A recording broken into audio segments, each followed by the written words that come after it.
15 दिवसा अगोदर वक्फ बोर्डनी मुसलमान समाजामध्ये एक माहिती पसरवली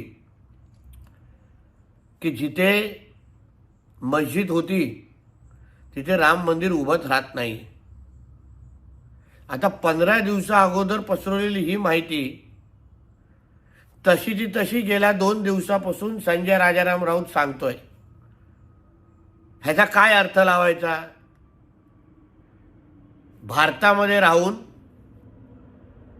80% असलेल्या हिंदू समाजाचा अपमान करण्याचं काम हा संजय राजाराम राऊत सातत्याने करतोय। हीच भूमिका अगर त्यांनी इस्लाम बद्दल घेतली असती, त्यांच्या धर्मस्थळांबद्दल घेतली असती, जामा मस्जिद बद्दल घेतली असती, तर हा जिवंत तरी राहिला असता का? म्हणून अशा पद्धतीने अगर कोण आमच्या हिंदू समाजाचा अपमान करत असेल तर त्या गोष्टी हिंदू समाज म्हणून आम्ही सहन करणार नाही।